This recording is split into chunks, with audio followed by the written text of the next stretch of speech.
Hey, everybody, and welcome to the Empowering Industry Podcast. I'm your host, Charlie Matthews, and I'm excited about today. We're going to talk about talent development and the pipeline and how are we going to have a successful workforce. So I'm really excited to dive into that.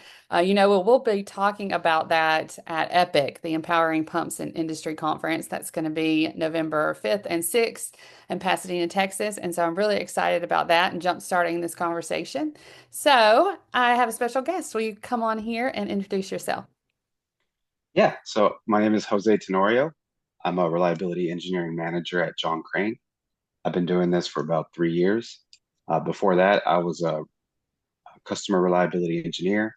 I was at a customer site, and now I'm managing a team of engineers like I was when I started Okay, so as I have well. a Yeah. question already. hmm Why Okay. engineering? Why engineering? I, well, starting out in high school, I think that was for a lot of engineers, that's where math and science really starts to come together. And so I found ended up in mechanical engineering. That was really where my passions lined up. I ended up at the University of Houston, and while I was at the university, I ended up with an internship with John Crane, which is the company I work for. And so uh, I was able to start my career that way and ended up where I am today. I love that. And I love, Texas in general. There's so much opportunity in that mechanical engineering space. And to be able to do that straight out of school, to learn about it at the hmm probably as a kid, just being in Texas, but then to have the opportunity to go on site and to intern in different things within a very close proximity to anywhere you are in Texas, really. So that's wonderful. Now, so you went through school, you became a mechanical engineer, and then today, and what is your role like today? So as a reliability engineering manager, I have a team of 13. Um, Most of that team is at a customer site managing a program by themselves. They work with a few people, a few key players, but because of that, we try to develop them as best as we can so that they're in that environment so that they can succeed in that environment. Um, if they're not on site, they are developing to be on site.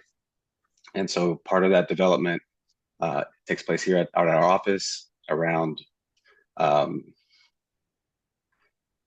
the operation side of the business. So my job is just to manage them individually, make sure that they're succeeding at the sites that they're at, and if they're not there yet, that they're being developed to be able to succeed at the sites that they will eventually go to.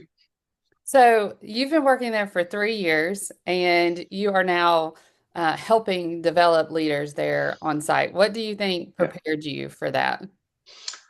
Well, I think a big part of my management style comes from being in their shoes before. I spent 2 years as an intern and then 8 years as an engineer doing that role. So I'm very familiar with um, the expectations that come with the role and then some of the challenges that they see. And so I think that's a big part of my connection to this group. And it goes beyond just your company, right? As you think about the oil and gas industry as a whole, the workforce as a whole, you are really passionate about developing talent and how that actually um, helps us to be successful as an industry. So, can you tell us a little bit more about that? Yeah, yeah, man, developing talent. Um, I mean, I've seen firsthand the development where they can end up, the value they can bring to the customer, but as well as like where they personally can end up. So I think big part of that is understanding that since we hire a lot of recent graduates, these people are looking for a career, looking for the next thing. So a big part of that is realizing that they will end up in other positions. And you can see that just within our own company where we promote from within. You can see different um, management, I guess, groups coming from our group, right? So that's something that benefits our company, but I know that it benefits those individuals as well. Are most people coming out of school in engineering and working for John Crane, or is there other fields that allow you to I guess I know you're managing engineering as well as operations there. What are some other fields that drive that? Yeah, well, primarily my group is going to be engineering. So yes, on that front. But as a company, we're a manufacturing facility. Um, we have um, we hire people without necessarily that don't need a degree. We have some positions like that. We have a lot of machinists here at this facility. So it just really there's different sectors to, I guess, our company. But you're managing these engineers coming out of school and setting them up for success, having a career plan, if you will, not really necessarily one specific job that they have to stay in or one field necessarily. There's multiple jobs within one company, which is what I really Yeah, love about the oil and gas industry as a whole. But specifically, you were talking about your company and how you develop people from within, which sounds like you have a good testimony of doing that yourself along the way and being able to do that for your team. yeah, yeah, certainly. So what is it that you like to do? I mean, what is your favorite part of working there at John Crane? Uh, I think my favorite part, and it's certainly something that I think is common in the oil and gas industry, is the the the problems day to day vary. There's a lot of surprises. We got different issues. Find different ways to solve different problems. It's constantly keeps you on your toes, and I think that's the type of environment that really suits me. Yeah, and especially in this critical environment, we have to have things that work and work quickly. Well, wonderful. Well, okay. So as you go and you develop the talent pipeline for your own company and how that works, what have you seen that has been successful in developing leaders? Um,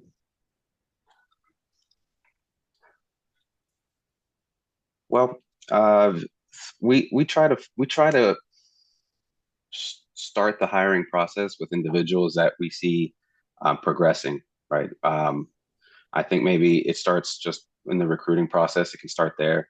If we want them to succeed, we want to find an environment. I mean, it's very much a mutual um, hiring in that we want their buy-in and we want to buy in on them as well. And so I think looking for individuals that are looking for that type of uh, career really pays off for them. Yeah, so it's that growth mindset within like to Hmm. start that you're gonna be hired and grow here. It's not, you're looking for that type of individual. Certainly, yeah. Absolutely. Okay. And then, I was telling you about Epic and being there in the Pasadena, Texas area. And so we're excited to be back at it's the Lyondale CPEC facility there at San Jacinto College. And so this is in the heart of the energy corridor. If you go to Houston, like GRB to events and stuff, you don't really see this part of that we're talking about, but it is amazing. I'm yet to do the tour, the Port Arthur tour, but I'm planning on doing it in November to just see kind of another view of that. Now, you or probably the other people that are lucky enough to go and walk through the plants have a whole nother perspective, but we do get to showcase that there at the San Jac facility. There's a glycol unit, a glass lab, some other kind of older equipment that you can learn from, hands-on opportunities for both the students and industry. And so I just love this area. And so I guess being part of that, what excites you about industry? How do you keep going and being able to encourage others to join the industry? So I'm familiar with the facility you're talking about. I've never been. It'd be cool to see it. Um, I think to your question about what keeps me excited or how I can keep the people excited, I think a big part of a lot of the people we see have ties to the industry and are familiar with what the industry, what it's like to be in a plant. Um, so I think a big part of where they start, like they already started there, but I understand, and a lot of them don't, right? And so I personally did not come from a family of people that worked at the plant, and so it was a new environment for me. I think a big part of being excited about it just kind of comes from that individual.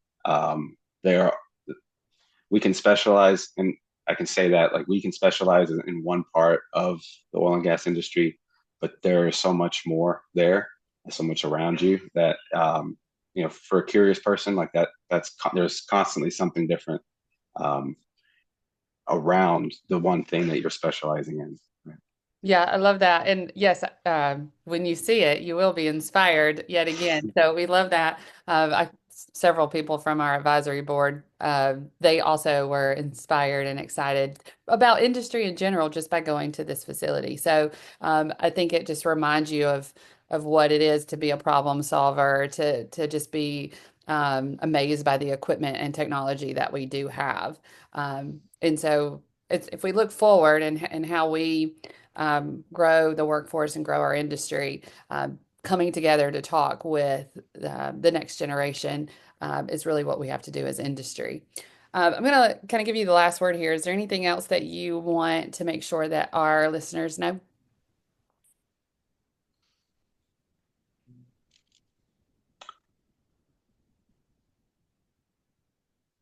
Um, I think I guess going back to that last point, I think a big um, for some engineers, at least, unless like for some engineers, the oil and gas industry may look uh, daunting, may look like something that's uh, they may not want to do. But I think uh, I found it really exciting to put together the in real life in a real life application the things that I learned in school.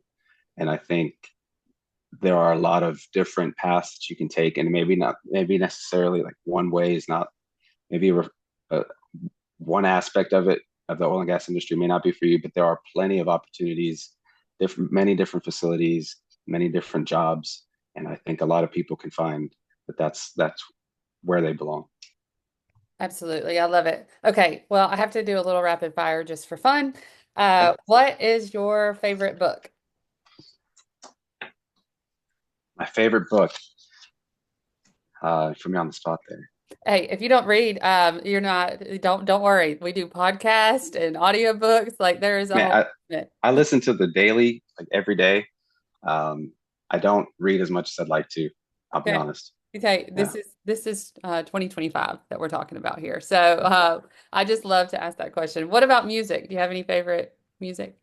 I grew up listening to rock. I love rock, but I try not to box myself in. I do listen to a lot of music, hip hop, and um, all, you know, He rocks out, y'all. yeah. Okay. So what about let's see. What is the best advice that you've ever received? Hmm. Hmm. Yeah, off the top of my head, I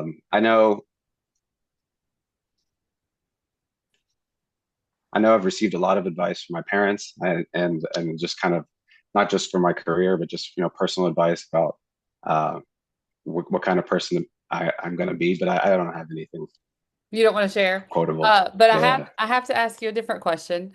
Okay. What advice would you give a young person coming into this industry? Ask questions. Keep learning.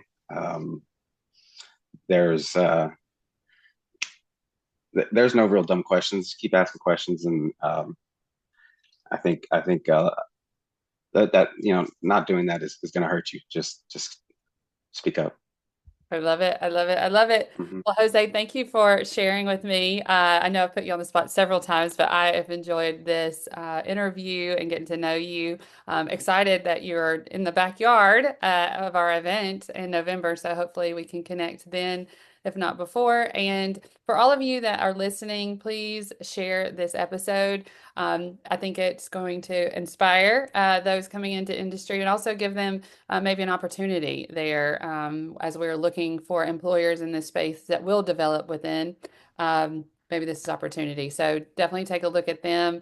They're all over because I know John Crane in Chicago too is so take a look at their company as a whole. Also, if you want to attend Epic, let me know about that too, and we will get you connected with that information. So until next time, be empowering.